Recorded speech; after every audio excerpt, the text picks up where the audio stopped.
Olá, muito boa noite a todos. Começa agora mais uma edição do programa A Verdade de 2015. Eu sou Hamilton Nogueira e nosso tema para bate-papo, para conversa hoje é Agenda Brasil, um conjunto de ideias proposto pelo senador Renan Calheiros, visto como marketing por uns e visto também como agenda positiva por outros.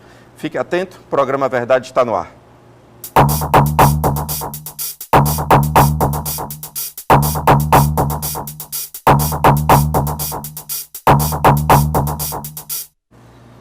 Olá, estamos no ar. Lembrando sempre, você participa por meio do telefone 3486-1721, pelo Twitter Hamilton Nog ou pelo Facebook Hamilton Nogueira. Você participa ao vivo nessa terça-feira, lembrando que às sextas e aos domingos, sempre a partir das 23 horas, você vai estar conferindo, vai estar recomendando ou revendo as nossas reprises. Bom, além de você que participa de casa, aqui conosco no estúdio hoje estão André Montenegro, o André é presidente do Sinduscom e é empresário da construção. Também conosco Vitor Leitão, que é economista.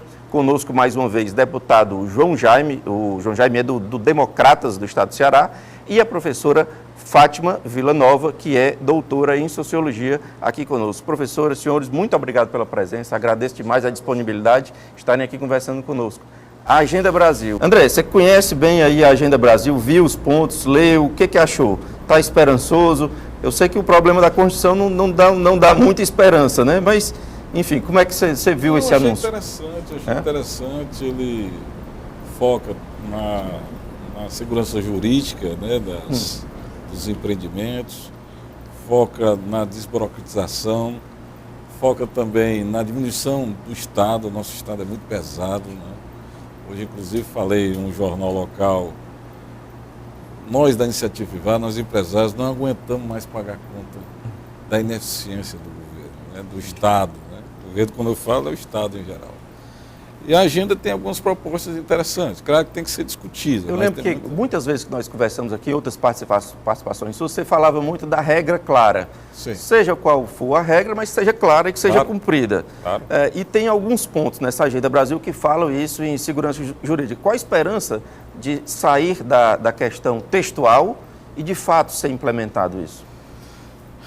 Eu acho que para sair isso aí tinha que ter um pacto primeiro político muito grande, né, entre todo mundo querer resolver. Né? Essa agenda não podia ser só de uma pessoa, tinha que ser de um bloco de pessoas querendo resolver para dar credibilidade. Né? Acredito que a agenda tem propostas interessantes, realmente passam por essas. Você destaca alguma? Eu falo da regularidade jurídica dos empreendimentos, o jogo acertado antes de começar o jogo. O que tem acontecido, nós temos mudado o jogo, né? No meio do jogo. As regras do jogo sendo mudadas no meio do jogo. Qual o tamanho da dívida hoje do Minha Casa Minha Vida? Aqui no estado, das empresas do Sinduscom, em torno de 80 milhões de reais. 80 milhões de reais. E se nós colocarmos empresas de fora, eu acredito que aumente mais uns 80 a 100 milhões, em torno de 160 milhões. Somente no estado do Ceará? Só no Ceará. No Brasil como um todo, 1 bilhão e 600 milhões. Um bi? Um bi.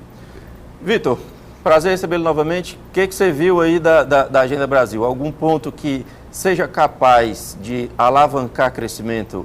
Eu falei nem em 2016 não, que é talvez um sonho inatingível, mas 2017 para frente, algum ponto específico que você diga, esse aqui é importante?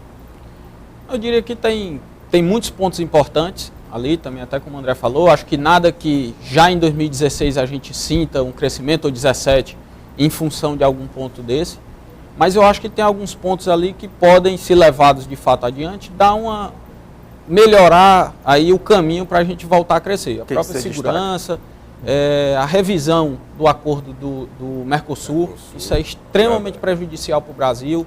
Você diz, hoje as bases do acordo dentro do Mercosul são prejudiciais ao Brasil, São prejudiciais, porque basicamente a gente tem acordo com quem não quer acordo e com quem não gera negócio para o país. Então a gente recentemente agora ficou fora de um acordo mundial, na OMC, de eletrônicos. Porque está preso ao Mercosul? Não é nem por isso, a gente praticamente não foi convidado a participar. Em função da postura externa do Brasil, a gente praticamente é descartado desses grandes acordos internacionais. Nosso país, se a gente comparar as relações de comércio internacional do Brasil com o resto do mundo, a gente é muito pequeno. Então a gente é um país extremamente fechado, que briga e luta pelo fortalecimento de um bloco que não sai do canto. Então a gente perde esses acordos bilaterais com quem realmente geraria negócio com o Brasil e acaba ficando fora. Então alguns outros pontos, como a própria revisão de idade de aposentadoria, a gente tem um problema previdenciário hoje seríssimo. Terceirização é um outro ponto, que aí acho que na construção civil sofre muito com isso, como outros setores, e aí é só deixar a regra clara. Então é a gente mostrar o que deve ser feito, o que é de benefício, o que pode, se é que gera malefício esse tipo de atitude, e a população se esclarecer desses pontos e aí de fato a gente conseguir avançar. Quando a gente fica só nessa briga política, eu sou contra tudo, independente do que venha, ou eu preciso aprovar na marra, ou eu preciso dizer que você é porque é contra a população e eu sou a favor, e fica essa briga de bem contra o mal, que é o que a gente tem visto nos últimos anos, isso realmente leva o Brasil à situação que a gente está hoje. Deputado, prazer recebê-lo. Boa noite. Nós temos aí, precede a organização econômica, uma organização política, uma agenda nacional e um congresso, não diria favorável, mas, enfim, atuante e que vote pelo interesse da população e não por vinganças partidárias, etc. E eu queria que o senhor comentasse exatamente isso. Qual é hoje a conjuntura política, na Câmara principalmente, para se votar uma Agenda Brasil proposta pelo Senado Federal e em comunhão com o governo, né? E a gente sabendo que há um descompasso de interesse. Olha, em primeiro lugar, eu acho que a Agenda Brasil, ela é uma coxa de retalho. Ela foi feita assim, junta ali uns 3, 4 assessores, vão montar alguma coisa. A situação do governo, ela estava indo para um momento muito perigoso, que era a pré-semana do movimento do dia 16, do domingo passado, e o governo precisava de apresentar alguma coisa para tentar sair do córner. Aparece alguém que joga uma boia, que é o presidente do Congresso, Renan Calheiros, que é um dos que estão sendo acusados de desvio de recursos da Petrobras. É ele que joga a boia, que essa boia é uma coxa de retalho, são várias ideias que agradam a todo mundo, agradam uma parte da esquerda, agradam uma parte da direita, outra parte do centro, mas não tem nenhum desses pontos que estão na Agenda Brasil e que foram citados aqui pelo Vitor e pelo André, que são unanimidade. Se você colocar, quinta-feira agora, o movimento sindical vai sair às ruas em protesto a mais da metade dessa Agenda Brasil. Todo movimento sindical, uma parte do Partido dos Trabalhadores, que é o partido do governo, vai sair em protesto à Agenda Brasil. Então, o que eu vejo é que parece muito com aquele personagem Rolando Lero. Sim. Vamos lançar aqui uma coisa que agrade, cada coisinha que eu diga, agrade a cada setor. Então, mas na prática, isso quando for ser realizado, for botado ao voto, for confrontar interesses, tanto da classe empresarial, como da classe trabalhadora, como da classe sindical, isso não vai conseguir aprovar. O ex-presidente Fernando Henrique Cardoso falou essa semana em renúncia como solução, renúncia da presidente Dilma como um gesto de grandeza e solução. A senhora concorda que seria uma solução? A senhora concorda com essa saída? Absolutamente. Ela foi eleita, ela tem a legitimidade do voto. Nós temos muitas coisas pairando com relação ao PT, com relação a financiamento de campanha, né? Isto está sendo examinado, mas absolutamente renunciar por quê? Ela foi eleita, né, pela maioria das pessoas, né? E esta maioria ficou em casa nos protestos. Nós tivemos muita gente nos protestos, mas a maioria da população estava nas suas casas. Alguém aqui é a favor de renúncia? Olha, eu acho que eu sou a favor de uma solução. O próprio Getúlio Vargas renunciou 2 vezes. Sim. Renunciou uma vez para evitar um confronto nacional e renunciou a segunda vez até com a própria vida. Renunciando à vida. E eu não sei qual seria a solução, mas continuar do jeito que está, esse governo não tem credibilidade nem para implantar a Agenda Brasil, nem para sair da situação que está, porque perdeu a credibilidade. Você não tem credibilidade nem interna, nem externa. A imprensa internacional, quando fala sobre o Brasil, quando fala sobre a Agenda Brasil, quando fala sobre os movimentos de protesto, fala em tom de deboche. nós viramos chacota de Mais todo... alguém?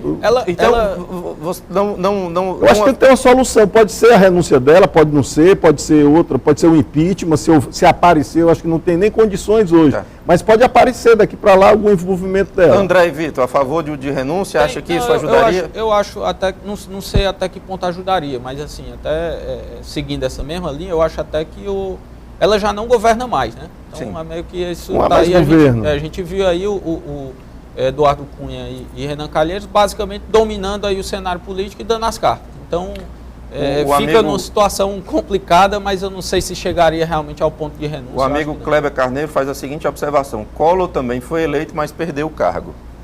Tá? André, a favor de uma renúncia, André? Não, eu Acha que resolve? Acha que ajuda? Apazigua? Não, eu acho que a democracia brasileira está passando por uma grande prova, né, de maturidade, né?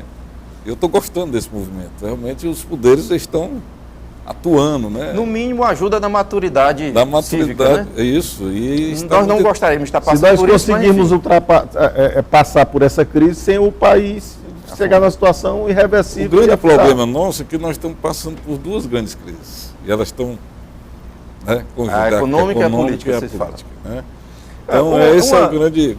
Nesse debate, nessa discussão, surge sempre a questão dos juros altos, que até para mim eu tenho uma certa dificuldade de entender a seguinte questão. Fala-se em 225 bilhões de juros somente no primeiro semestre de 2015. Eu pergunto ao Vitor assim, quais as consequências imediatas de vamos fazer aqui um exercício de livre. A pessoa baixa na canetada para 5%, 3%. Qual seria a consequência? A gente tem hoje ainda uma dependência muito grande de recurso externo para fechar o nosso balanço de pagamento. Certo. Então, eu preciso desse recurso internacional aqui. Eu preciso dizer que pago caro o dinheiro que é investido no país, é isso? Preciso ter uma taxa de juros compatível com o risco que eu ofereço. Sim. Então, na hora que o estrangeiro olha para o Brasil e vê uma situação dessa, vê o povo na rua, vê uma crise política, crise econômica, a gente não tem infraestrutura. Roubo na maior empresa do corrupção, Brasil. burocracia, todo um ambiente desfavorável, ele vem para cá fazer o quê? Especular. Então ele não vem, certo? Então eu preciso ter algo que faça com que ele olhe e diga assim, esse país é arriscado, mas vale a pena o risco que eu corro. Então eu preciso ter uma situação dessa. Um outro ponto que a gente tem aqui é a inflação. Quando a gente olha inclusive para os nossos pares aqui, os países na América Latina, nenhum tem inflação que o Brasil tem. Então a inflação, eu só consigo olhar para frente, consigo me planejar, principalmente em projetos de mais longo prazo, como até a construção civil leva isso, se eu tiver minimamente uma expectativa positiva. Se eu olho e não tenho, eu não venho para cá. Então o impacto de uma redução dessa, assim, numa canetada, uma redução de taxa de juros, a gente jogaria esse recurso todo para fora e a gente ia ver um dólar aí fácil a 5, 6, 7 reais, sei lá. Ou seja, tem que dar tempo ao tempo mesmo. Professora. Eu vejo de uma outra forma. Eu penso que essas taxas de juros, a quem elas beneficiam? Elas beneficiam os bancos, os especuladores, porque quando você baixa os juros, o que vai acontecer? O setor produtivo vai ter melhores condições de produzir. Não é? As pessoas, por outro lado, tendo juros mais baratos também, vão ter condições de comprar. Então, isso ajuda o setor produtivo, vai produzir mais. Para produzir mais, vai precisar contratar mais mão de obra, consequentemente, vai vender mais o setor produtivo e, com toda certeza, o governo vai arrecadar mais. Então, essa medida do governo, do Levi, vai financiar? Essa medida do governo, do Copom, de elevar as taxas de juros, isso é um tiro no pé. Porque se fala tanto na dívida pública brasileira, quando essa dívida pública é atrelada aos juros da Selic. Vamos ver aqui. Então, é um tiro no pé. E é um tiro na economia, e é um tiro na arrecadação do governo. Mas, professor, só permite lembrar de um ponto, que na hora que a gente baixa esse juro e a gente estimula a produção, a gente estimula consumo, a gente estimula emprego, a gente está estimulando a inflação. A gente estimula a inflação, com todo respeito, quando a gente aumenta combustível, isso aí foi o governo. Quando a gente aumenta energia elétrica, aí sim a gente está favorecendo o aumento da inflação. Eu peço licença aos senhores e à professora, temos que fazer um breve intervalo, 34861721, Twitter Hamilton Nog ou Facebook Hamilton Nogueira. A gente volta já.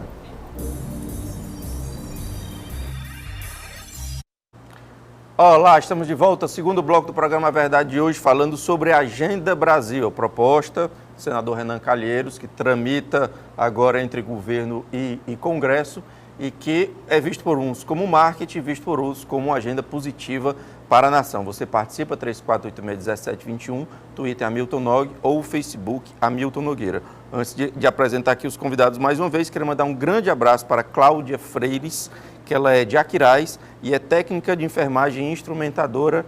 Claudinha, muito obrigado por tudo, um grande abraço. Também um abraço para a Lucelena, que é lá do Planalto PC, e para o Antônio Marcos, que entrou em contato por meio de Facebook e fez vários elogios ao programa. Então, além de você que participa de casa, aqui conosco estão nossos convidados hoje, e eu já cito o nome, mas eu primeiro queria saber do André Montenegro o seguinte. André, PIS/COFINS parece que é o início, parece que foi escolhido como a prioridade dessa mudança da Agenda Brasil. Eu queria saber o que representa, se de fato for aprovado, qual o tamanho do peso dessa medida no segmento. É muito grande, né? O PIS/COFINS é um dos impostos que pesa muito no nosso setor. Se realmente ele vier diminuir, é interessante. Unificar e diminuir, até falam em bitributação. Vitor, é bitributado de fato? Bom, não conheço especificamente a tributação desse setor, mas que de fato eu sei que, pelo pouco que eu convivo e vejo isso, eu sei que realmente tem um peso muito grande, né? E se de fato...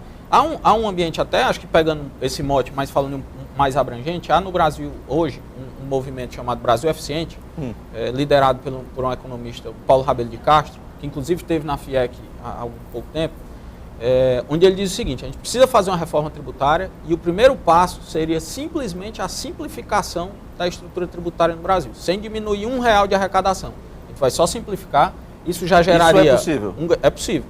Então, inclusive, isso não é só ideia.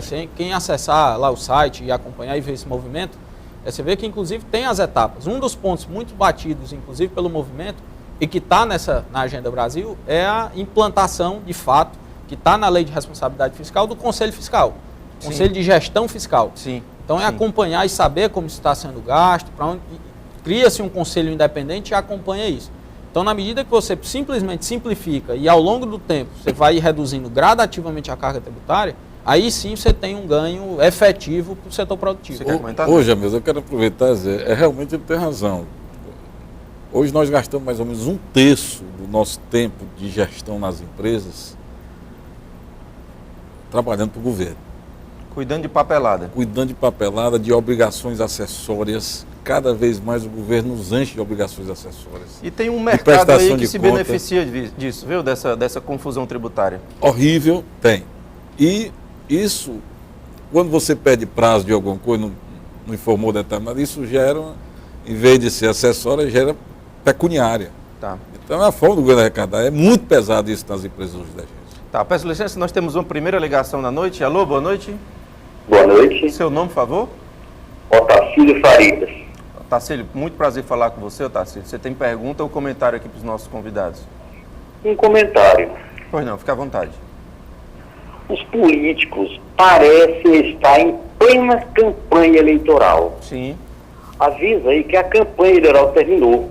Sim. Os eleitos têm agora a responsabilidade de contribuir para a solução dos problemas do Brasil. Sim. Não de ficar fazendo intriga.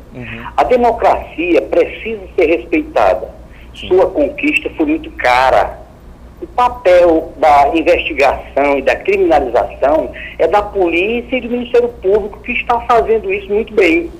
Não é papel dos políticos ficar criando intriga e contribuindo para acirrar cada vez mais as dificuldades que o país enfrenta. Okay. Para o seu papel como político, que é de dar a sua contribuição para a solução dos problemas do Brasil. Perfeitamente, Obrigado. Otacílio. Agradeço demais a sua participação. Ligue sempre que puder e quiser. Alguém quer comentar? Quero. Pois não. Olha, Otacílio, exatamente esse é o papel do político. O papel no meu caso, do Poder Legislativo, de deputado, é fiscalizar, é denunciar aquilo que está errado, é propor CPI. Discordo de você no sentido, talvez você não saiba, mas o Poder Legislativo ele tem poder também de investigação, através das CPIs. Então, a CPI é um instrumento de investigação política. Você tem a investigação que é feita pelo Ministério Público, pela Polícia Federal, julgada pelo Judiciário, e tem investigação feita pelo Poder Legislativo, as câmaras municipais, o Congresso Nacional e as Assembleias Legislativas. Então, esse papel de fiscalizar, não é porque um presidente seja eleito, ou um governador, um prefeito, que ele foi eleito e ele tem 4 anos para fazer aquilo que ele bem entender. Ele tem de prestar contas a um poder legislativo, à população, e cabe a nós, seria uma missão do legislativo se não tivesse fazendo esse contraponto, fazendo esse papel. O bom parlamentar é aquele que se mete no assunto do executivo para cobrar explicação. Exatamente. E chamar Exatamente. os E fiscalizar, exatamente. principalmente. Professor, a gente tem uma história, o Brasil tem história de pacotes salvadores, né? Pacotes econômicos, quem viveu isso na década de 80 e 90 viu isso muito bem. O que difere esse anúncio dos velhos pacotes que muitas vezes não davam em nada? Esse pacote, ele não está em sintonia com a sociedade brasileira. A sociedade brasileira fala em corrupção. Sim. O que acabaria, o que minimizaria, o que dificultaria a corrupção no Brasil? Nós teríamos que ter as campanhas sem o financiamento privado, milionário. Isso já foi descartado pela Câmara, pois né? É, então isso seria um ponto importante para a gente rever, porque a corrupção vai continuar. Sim. Com Dilma, sem Dilma, com qualquer outro, vai continuar a corrupção. Sim. Isso nos estados todos da federação, nos municípios, isso aí é uma prática comum que a gente vê nos meios de comunicação. Outra questão importante, a gente vê uma pessoa apresentar um projeto, né, uma pauta para o governo, uma pauta salvadora, e esta pessoa foi denunciada na Lava Jato. Então, que credibilidade... A senhora fala do presidente do presidente do Senado e da Câmara, né, o do Senado que vem com essas propostas. Ambos. Então, isso é um momento muito triste, que eu acho, da democracia brasileira, do nosso Congresso Nacional, pessoas que foram denunciadas e estão lá dirigindo. Então, qual é a mensagem que passa para a sociedade brasileira? Qual é a mensagem? Estas pessoas estão sendo denunciadas, ainda não foi nada aprovado, mas têm que ser afastadas do comando. E outras pessoas têm que assumir esse comando. E por que os nossos parlamentares nada fazem? Por que se omitem? E é esta pessoa que está sendo denunciada, que vem com a pauta salvadora... Agora, o deputado, o parlamentar de nível federal está omisso? O senhor considera que na média eu não digo que esteja omisso, mas que você pega o Congresso ele é muito complexo. São 513 deputados e 81 senadores. É a representação da sociedade. Você tem ali, quer dizer, há um ajuste nas eleições, você tem representantes ali de todos os segmentos. Você tem gente boa, gente que não presta, você tem médicos, você tem advogados, você tem empresários. Então, quando você olha para o Congresso e que você faz uma crítica generalizada dizendo que ali só tem gente que não presta, você está fazendo uma crítica também à sociedade que colocou esse povo ali é um lá. recorte, né? É um recorte da sociedade. Então, é difícil você pegar interesses. Essa Agenda Brasil, como eu falei, é uma agenda que chegou como uma boia de salvação para o governo federal. Pegou retalhos de... Vamos pegar aqui uma ideia que vai agradar o setor da construção civil. Aí coloca na Agenda Brasil algo que agrada o setor elétrico, que agrada ao sindicato dos trabalhadores, que agrada... E vamos botar... E aí o governo, no primeiro momento, ficou ali, aceita ou não aceita? Não aceita, para a gente sair... Até pela fragilidade política, não tinha como não aceitar, aceita, né? E depois a gente corrige no voo. O próprio ministro, acho que eu tinha uma credibilidade muito grande nele, passei a ficar assim com o pé atrás quando ele de cara aceitou, sabendo que aquela agenda tem coisas nessa agenda que ele é contra. Mas eu vejo que o Levi começa a sair daquele técnico que achava que ia pôr as coisas como ele queria e ia ajeitar o Brasil, e o Brasil ia começar a crescer no segundo semestre, para um Levi que se rende, que começa a entender como funciona a política e se rende aos interesses políticos de grupos. O mercado ainda respeita o Joaquim Levy, Vitor? Ainda assim, Ainda acho que ainda respeita, Ele mas ainda até é concordo. a figura ali de credibilidade? Acho que sim. Acho que ele ainda assim é ele é o homem forte Sem do ele, governo. pior. Sem ele, muito pior. Com ele, bom, ele tem muita ideia boa, ele tem credibilidade ainda junto ao mercado, mas concordo com o deputado que ele disse, onde ele já começa a perder credibilidade, principalmente no momento em que ele chega, acho que se não me engano, na primeira entrevista, logo ele anunciou o superávit primário, uma meta de 1,2% do PIB, 66 bilhões de reais, E depois agora cai. já voltou para 0,15 e anuncia 10% de 6,8 bilhões. Isso significa que ano que vem nós podemos ter um novo reajuste? Ou melhor, um novo ajuste? Acredito Voltando que a sim. patamares maiores? Eu acho que a tendência é que a gente volte a ter um ajuste mais forte e tenha esse superávit maior. A gente precisa disso, né? Na verdade, o Brasil precisa de um superávit maior. Mas eu não sei se atinge. A vontade só do Levi de conseguir é muito pequena numa briga política dessa que a gente vive. Então, o Salvo Congresso engano- está tentando aumentar, está aumentando gasto e não indo totalmente contra o que ele tem Estava tentado. anunciado para hoje, não sei se a votação está ocorrendo, pelo menos por volta de 17 horas eu vinha ouvindo a Rádio Câmara e não tinha pauta do dia ainda marcada para isso. Mas estava prevista a votação da correção do FGTS para níveis de correção iguais aos da poupança.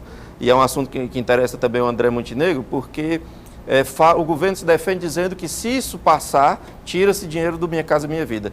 Qual o tamanho do problema aí, se for aprovado isso de fato? A gente já tem hoje um problema, uma defasagem muito grande no FGTS, um recolhimento compulsório, e aí a gente pega uma remuneração de 3% mais TR, esse ano, por exemplo, deve dar 1/3 da inflação.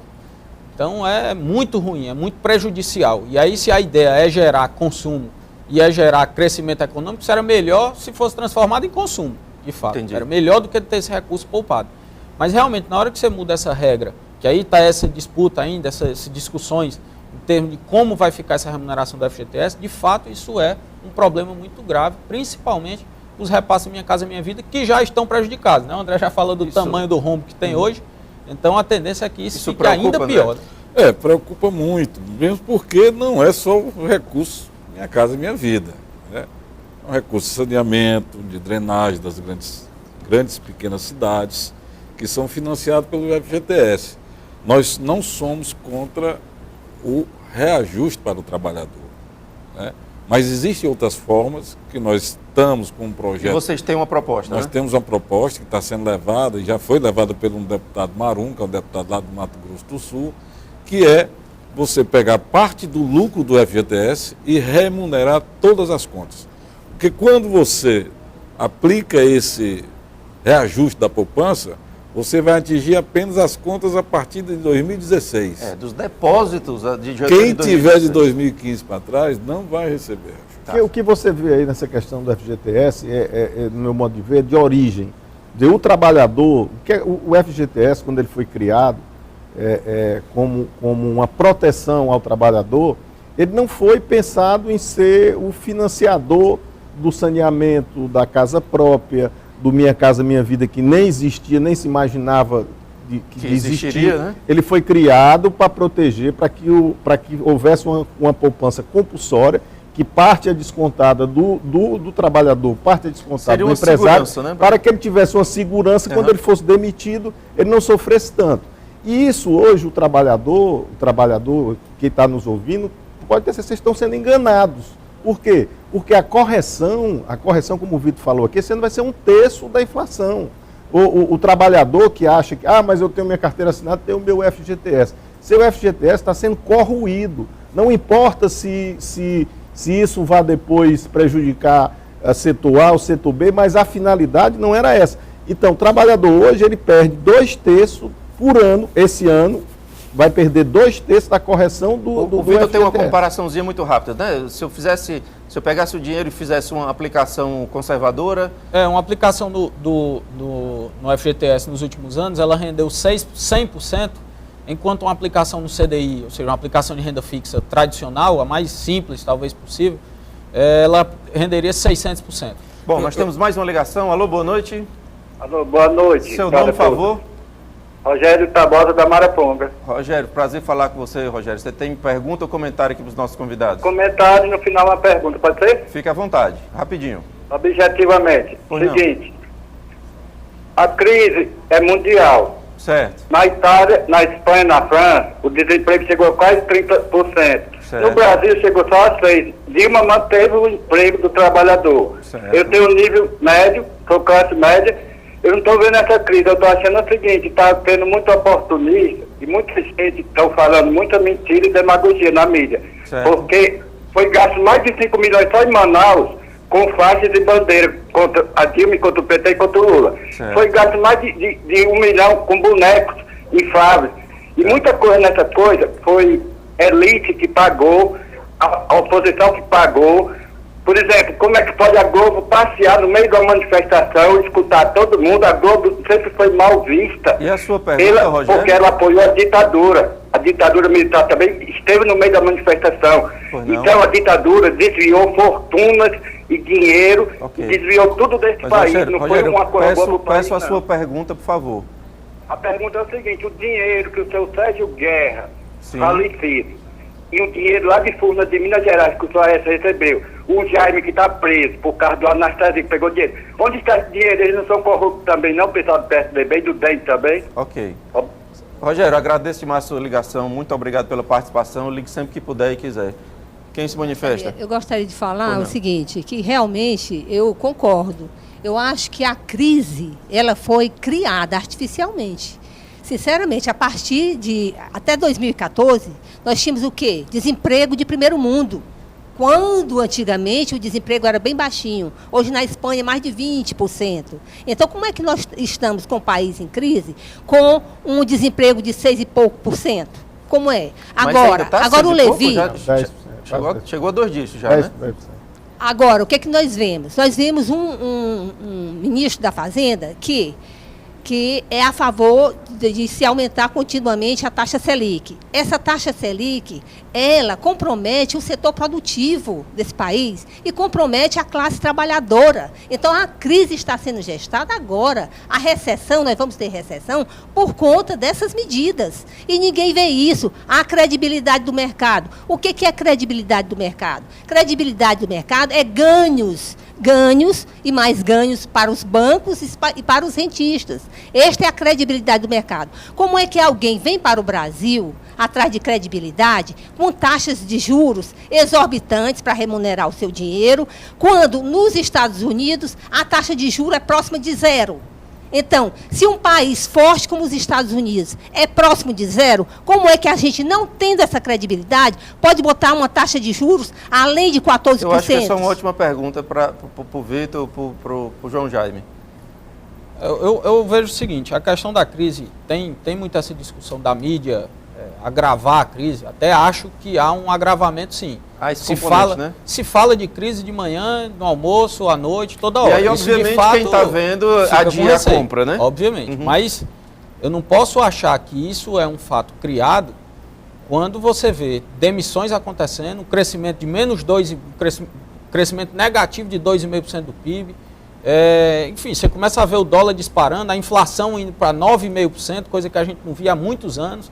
Então não tem como fabricar números. Eu estou lutando contra dados, não é contra argumentos, ou opiniões ou nada. Estou lutando contra dados. Se antes eu tinha um desemprego de 5% e hoje eu tenho de 10%, eu não posso dizer que isso é criado E aí por não algo. dá para comparar quando a gente tinha 20, né? a A gente taxa tem que comparar com Hoje, 100. Mas a taxa de exatamente. desemprego no Brasil, ela tem uma peculiaridade. Você não pode comparar a taxa de desemprego no Brasil como ela é calculada nos outros países. Aqui é o seguinte, você tem o Cine, que é um órgão governamental, que se você procurar o Cine, se você perder o emprego e procurar o Cine, você vai ser anotado como desempregado.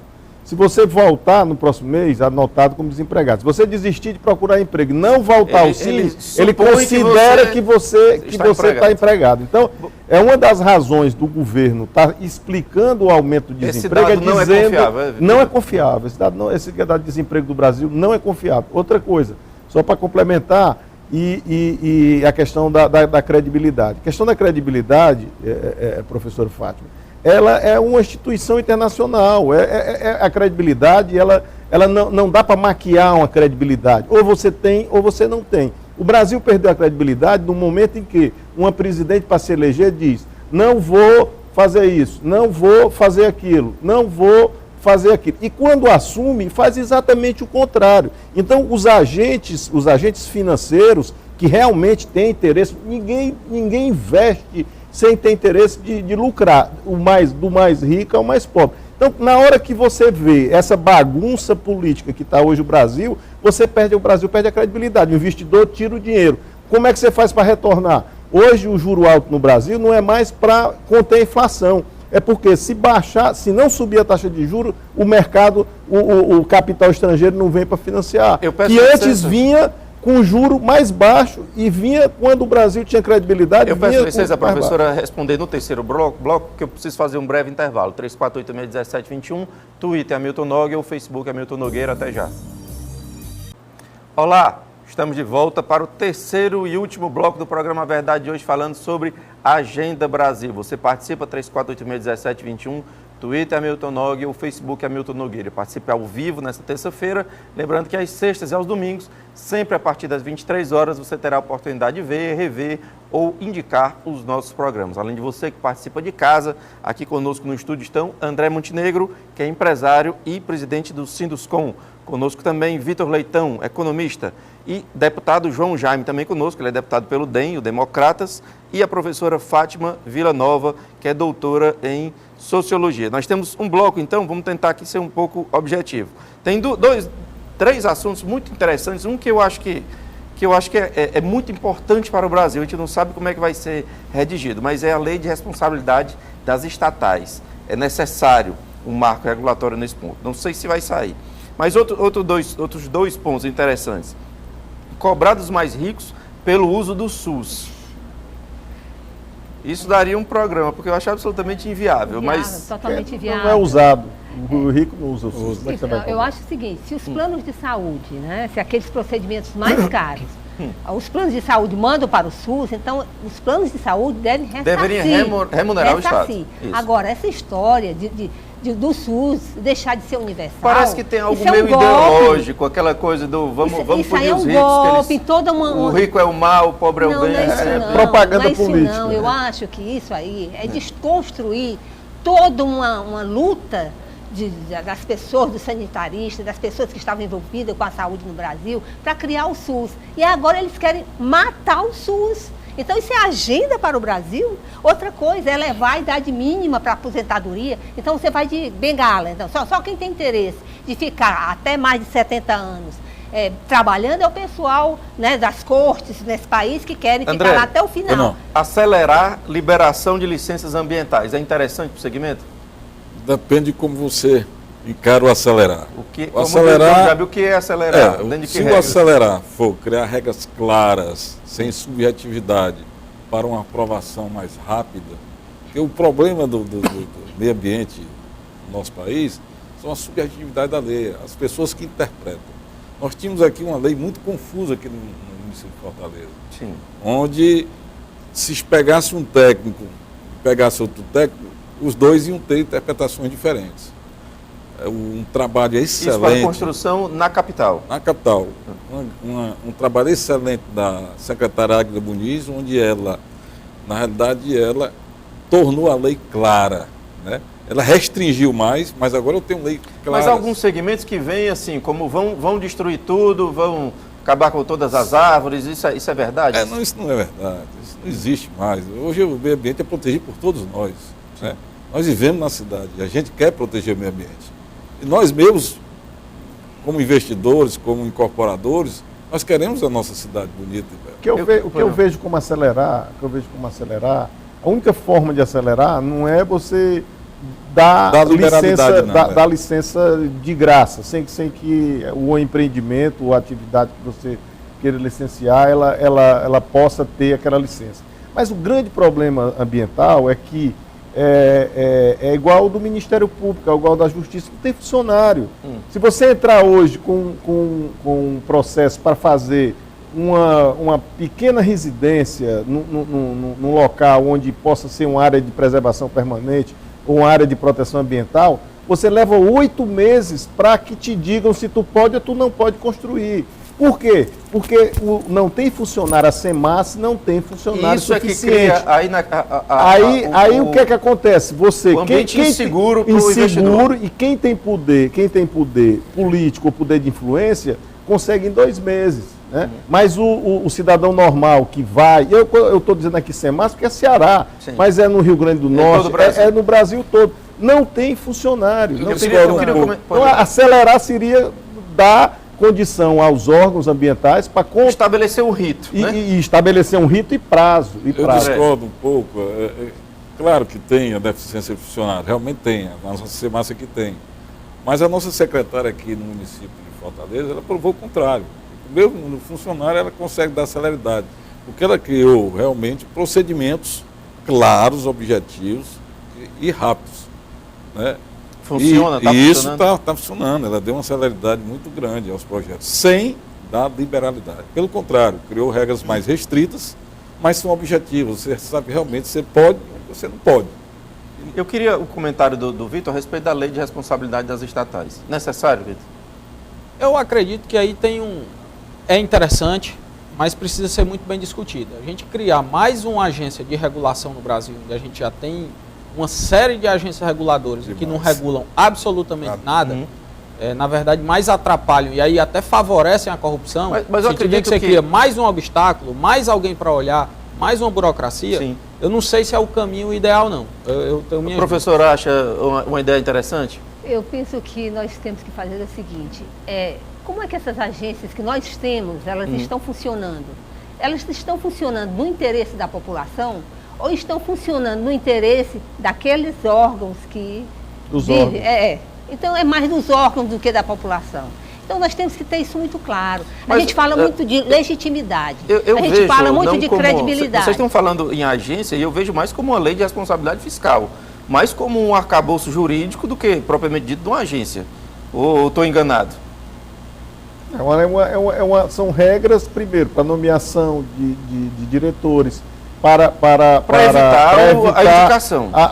Metas de gastos, metas de investimentos, responsabilidade sobre fracassos de investimentos. E com punições para quem sai daqui. Então, na verdade, eu não imagino como cabide de emprego, nem como regulamento. Com relação a isso, a gente tem que ver o seguinte, que essas agências reguladoras, elas não são constituídas por funcionários públicos concursados.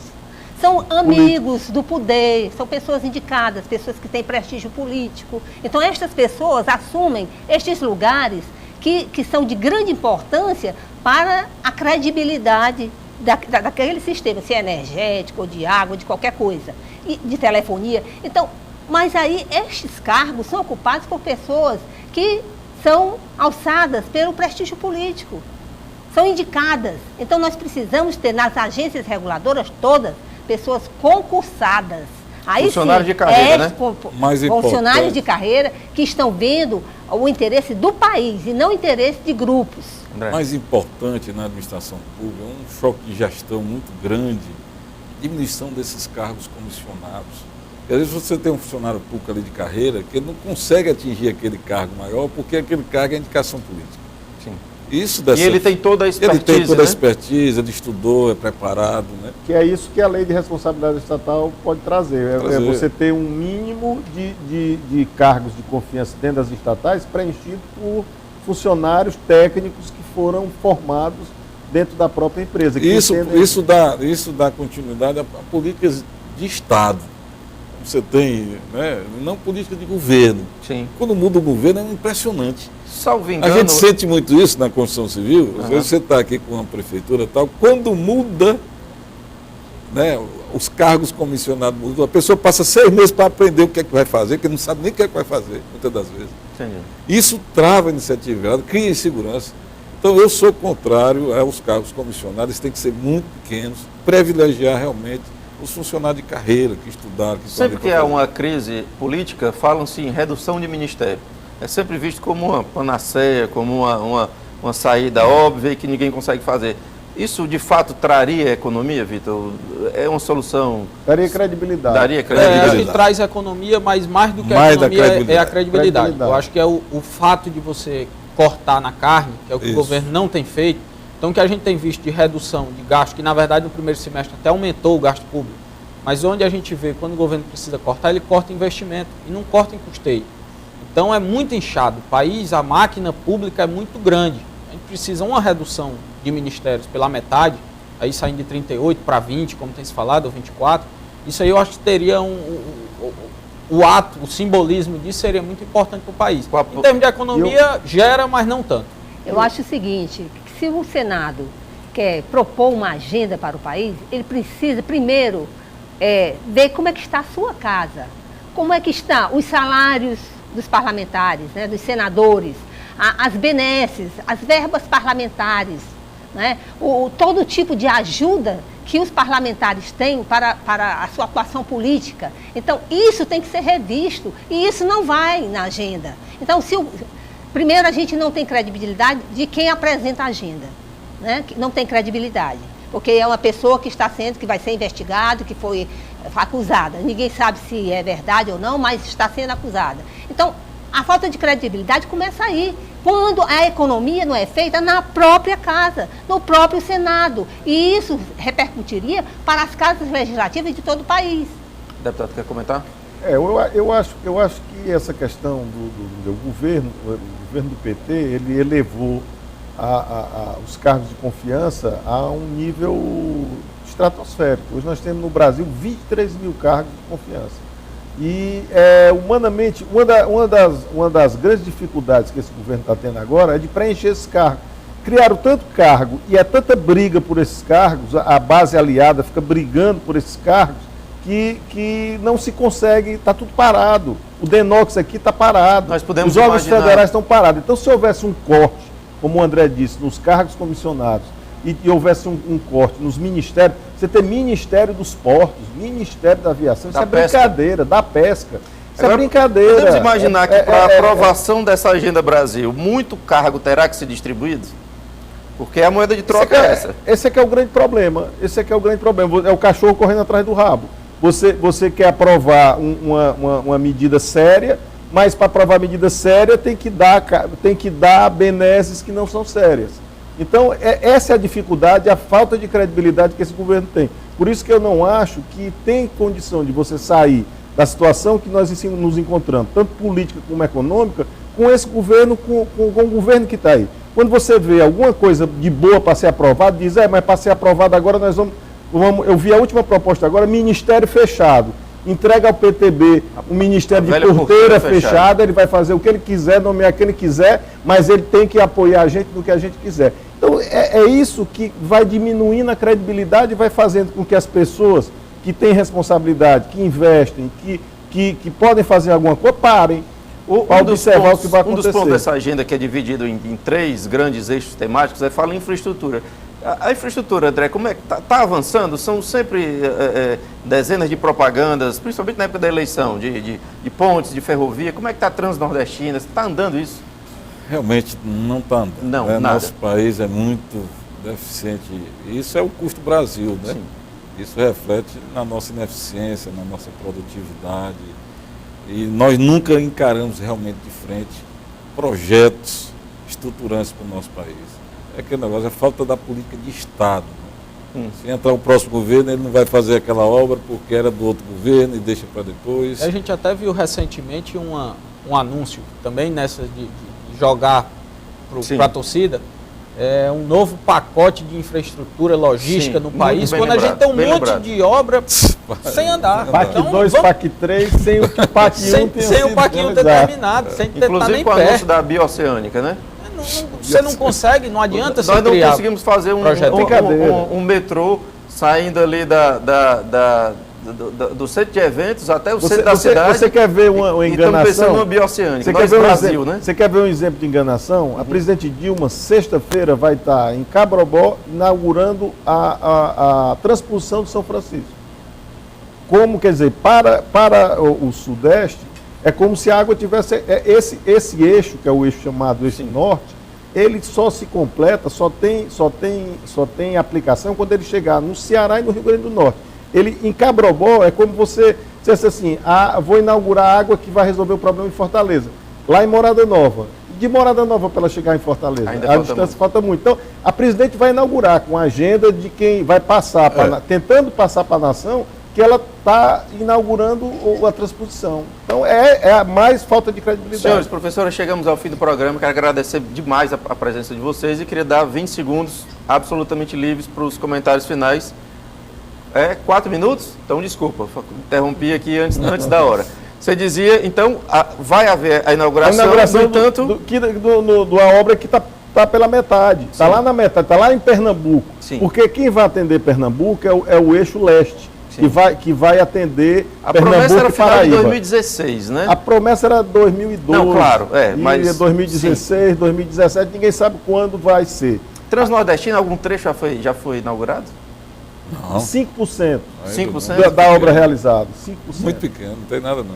E obra parada em Florianópolis. Aliás, Totalmente parada. Vou falar Agora, isso aqui, diga-se que a obra a Pois não. única obra hoje que é paga no Brasil é a transposição. A única obra que está tendo dinheiro. Graças a Deus. Quero que Graças continue a assim, Deus. né? Quem é? Qual é a ligação, música? Bom, vamos lá. Temos a última ligação da noite. Alô, boa noite. Boa noite. Seu nome, por favor? Meu nome é José Antônio. Eu não sou da Elite. Eu moro no bairro Planalto Aeroporto. José, um Entendeu? prazer falar com você, José. Você tem pergunta ou comentário rapidinho, que a gente está quase no final do O programa. comentário é ligeirinho. Pois não. É o seguinte, graças a Deus, foi a melhor coisa que aconteceu, Sim. foi o Aécio não ter ganho a eleição. Sim.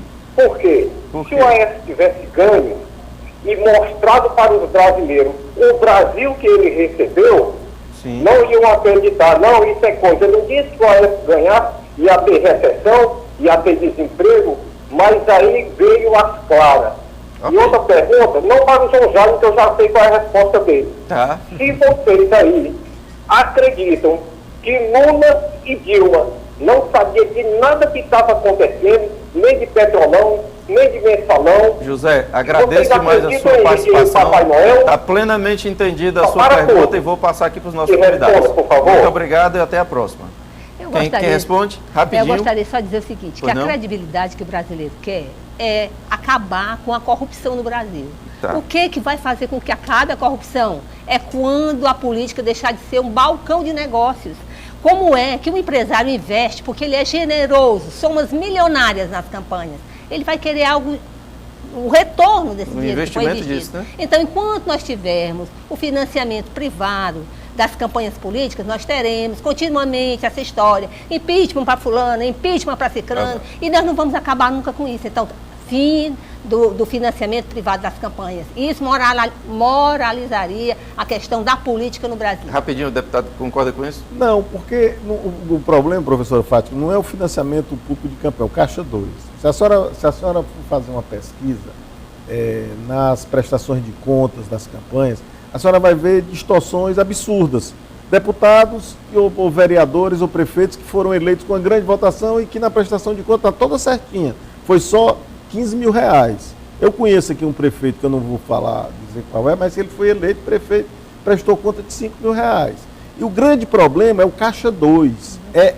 Esse Caixa Isso 2. independente de onde vem o dinheiro. Independente se é público, se é privado.